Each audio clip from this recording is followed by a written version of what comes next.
जय हिंद साथियों, सभी को नमस्कार। आपका स्वागत है एबीवी क्लास में। और आज हम लोग जो है उत्तर वैदिक काल का आर्थिक व्यवस्था, कौन व्यवस्था? आर्थिक व्यवस्था को हम लोग समझेंगे। और आर्थिक व्यवस्था के बाद धार्मिक व्यवस्था हॉलीवुड डाला जगह।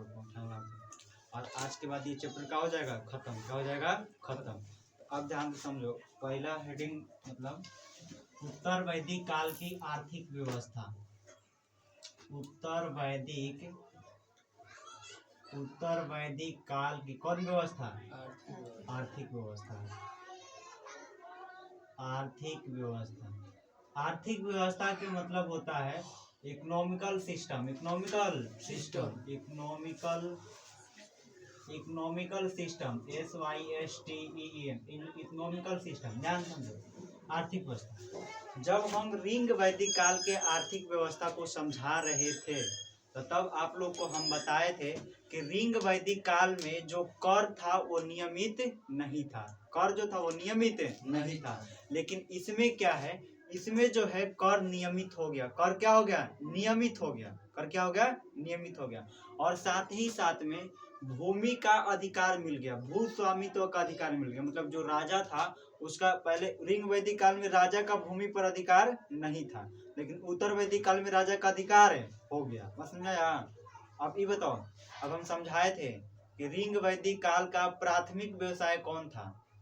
प्राथमिक व्यवसाय पशुपालन। लेकिन एकरा में प्राथमिक व्यवसाय क्या हो जाएगा? कृषि। क्या हो जाएगा?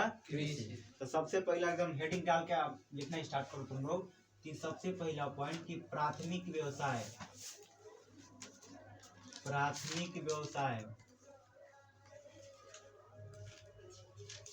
क्लास के नियम यही है कि जब हम आप लिखना स्टार्ट करें तो आप लोग लिखिए, और जब हम बोलना स्टार्ट करें तो आप लोग समझिए। तो प्राथमिक व्यवसाय जो है प्यारे बच्चों क्या है? प्राथमिक व्यवसाय कृषि। प्राथमिक व्यवसाय क्या है? कृषि।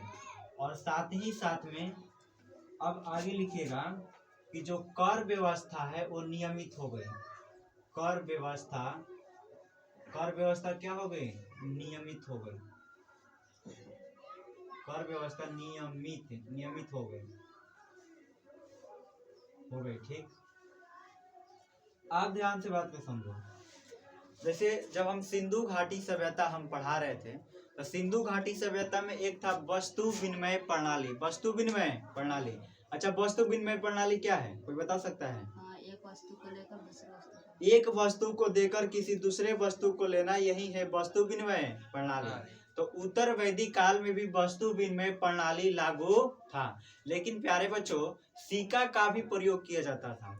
सोने का एक सिक्का था जिसका नाम था निष्क। क्या नाम था? निष्क। और चांदी का एक सिक्का था जिसका नाम था सतनाम। क्या नाम था? सतनाम।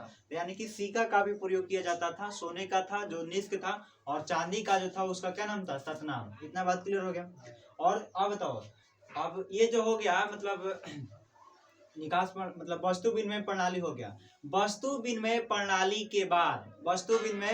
के बाद सबसे पहला हम बात आप लोग को ये बताएं कि सबसे पहले कि इसमें प्राथमिक व्यवसाय कृषि हो जाएगा। प्राथमिक व्यवसाय क्या हो जाएगा? कृषि। और प्राथमिक व्यवसाय के बाद कर व्यवस्था क्या हो गई? नियमित हो गई। यानी कि अब सभी को कर एकदम नियमित रूप से देना है। सभी को कर क्या करना? नियमित रूप से देना है। और तीसरा का प्यारे बच्चों कि वस्तु विनिमय प्रणाली अभी भी लागू था। और चौथा लोहा का प्रयोग। इसमें जो है ना, लोहा का प्रयोग सबसे ज्यादा होने लगा, क्योंकि लोहा का खोज कब हुआ था? 1000 BC में उत्तर प्रदेश के एटा जिला अतरंजी खेड़ा। इतना बात क्लियर? तो इस काल में जो है ना लोहा का प्रयोग सबसे ज्यादा होता था। इतना बात क्लियर हो गया। अब ध्यान से बात को समझो। लोहा का प्रयोग ज्यादा होने के कारण नगरीकरण प्रारंभ हुआ। नगरों का विकास। नगरीकरण के मतलब क्या होता है? नगरों का निर्माण। तो नगरीकरण क्या हुआ? प्रारंभ हुआ। जब इतने सारे परिवर्तन हुए तो तब जाके छोटा छोटा राज्य का निर्माण बना। छोटा छोटा राज्य क्या बना? निर्माण बना। तो सबसे पहला पॉइंट प्राथमिक व्यवसाय क्या है? कृषि। प्राथमिक व्यवसाय कृषि। और कर व्यवस्था क्या हो गई? नियमित। कर व्यवस्था नियमित हो गई। और साथ ही साथ में प्यारे बच्चों अब यहाँ से लिखना स्टार्ट कीजिए कि वस्तु विनिमय प्रणाली। वस्तु विनिमय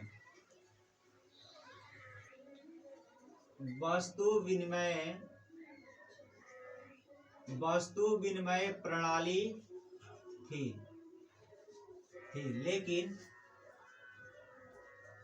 लेकिन लेकिन सोना का सिक्का, लेकिन सिक्का के रूप में, ऐसे लिखिएगा, लेकिन सिक्का के रूप में, लेकिन सिक्का के रूप में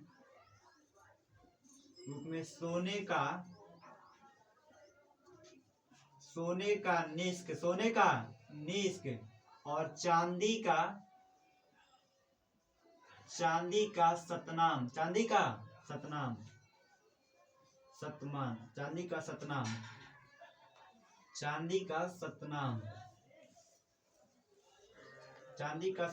का प्रयोग किया जाता था,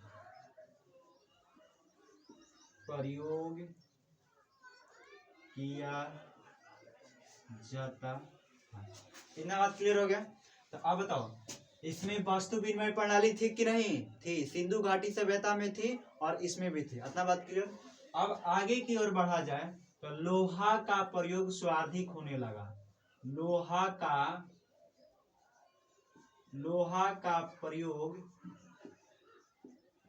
का प्रयोग स्वाधिक मतलब सबसे अधिक होने लगा।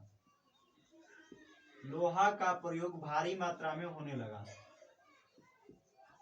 भारी मात्रा में होने लगा। फिर उसके बाद से भूस्वामित्व का अधिकार मिला। भूस्वामित्व का अधिकार मिला। भूस्वामित्व का क्या मिला? अधिकार मिला। कितना बात क्लियर हो गया?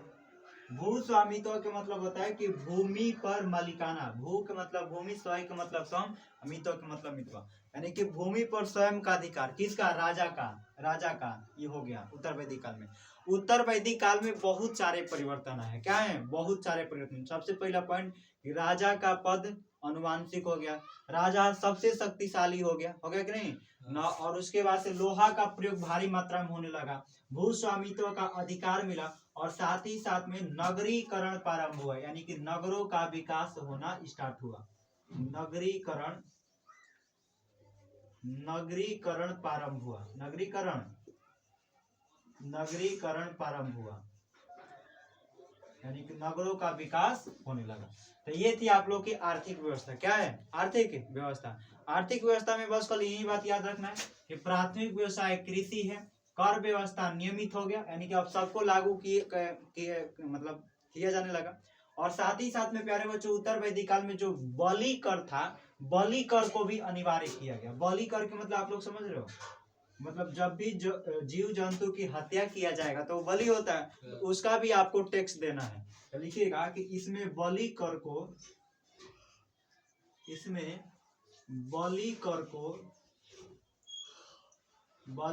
को भी अनिवार्य किया गया। अनिवार्य का मतलब लागू किया गया, अनिवार्य किया गया, मतलब बलि कर भी देना है।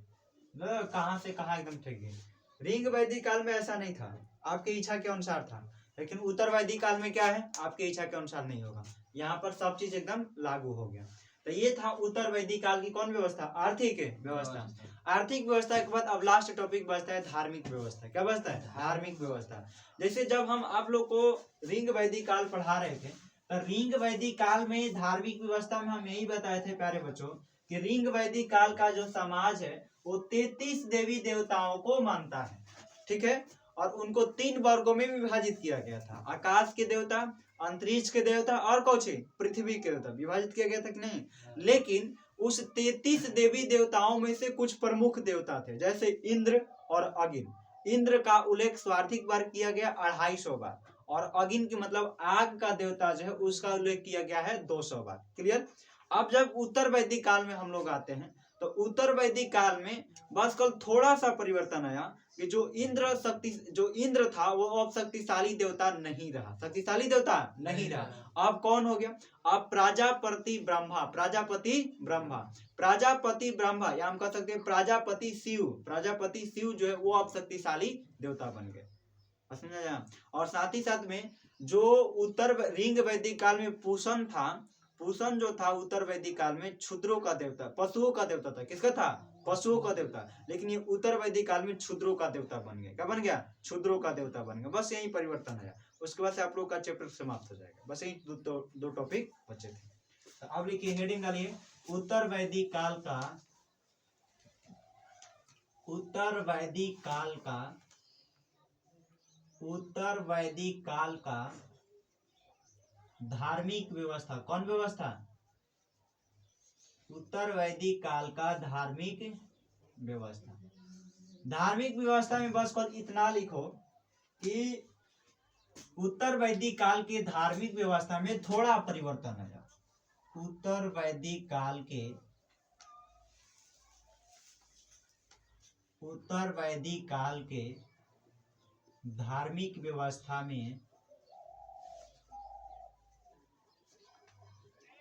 उत्तर वैदिक काल के धार्मिक व्यवस्था में थोड़ा परिवर्तन है। क्या आया? थोड़ा परिवर्तन है। मतलब बहुत उतना परिवर्तन नहीं हुआ, थोड़ा सा परिवर्तन हुआ। अब परिवर्तन क्या था? जो निम्नलिखित है। जो क्या है? निचवा लिखल है, जो निम्नलिखित है, जो निम्नलिखित है।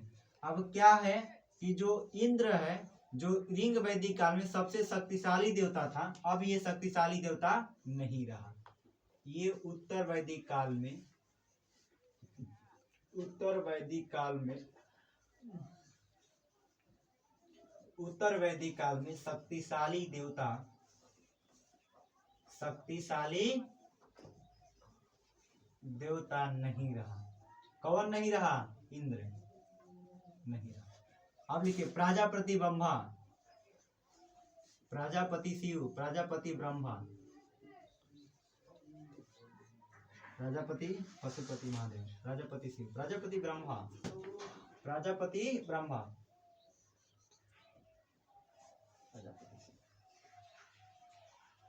प्रजापति ब्रह्मा, ब्रह्मा लिखो ना। प्रजापति ब्रह्मा जो है प्यारे बच्चों, ये प्रमुख देवता बन गया। ये क्या बन गया? प्रमुख। प्रमुख के मतलब मुख्य, प्रमुख देवता बन गया, बन गया प्रजापति ब्रह्मा। ठीक है। अब ओकरा बाद से अब लिखना कि 33 देवी देवताओं में से, 33 देवी देवताओं 33 देवी देवताओं में, 33 देवी देवताओं में से जो पूषण था प्यारे बच्चों, जो आपका पूषण था, पूषण, ये पूषण जो था रिंग वैदिक काल में, रिंग वैदिक काल में पशुओं का देवता था। किसका देवता था? पशुओं का। पशु के मतलब होता है, पशुओं का देवता था, देवता था। लेकिन ये जो है उत्तर वैदिक काल में, उत्तर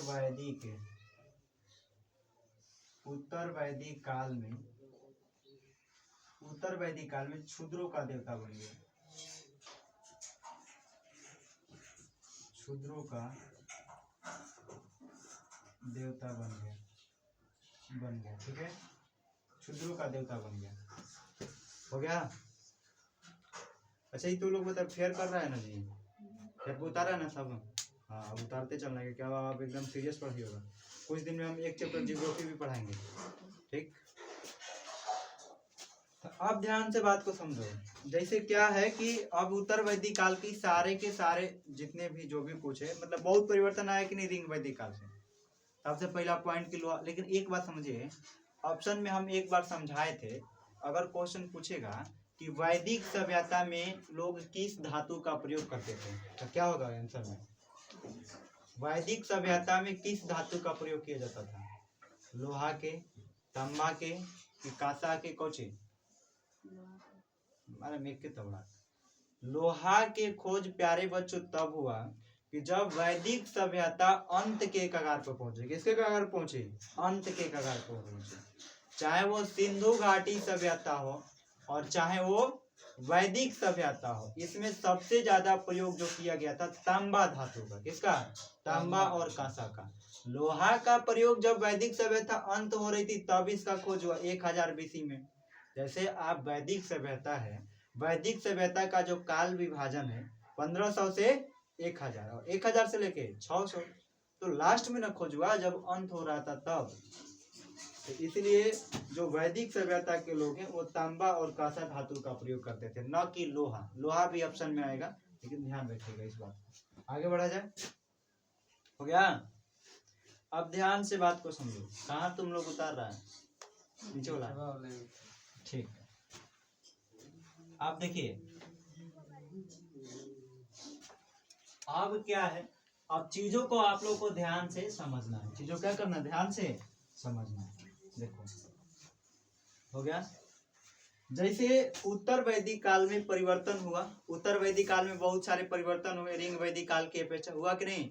तो अब बताओ कि परिवर्तन क्या क्या हुआ उत्तर वैदिक काल में? परिवर्तन क्या क्या हुआ? परिवर्तन उत्तर वैदिक काल में परिवर्तन मतलब ऋग वैदिक काल की अपेक्षा उत्तर वैदिक काल में क्या क्या चीज परिवर्तन हुआ?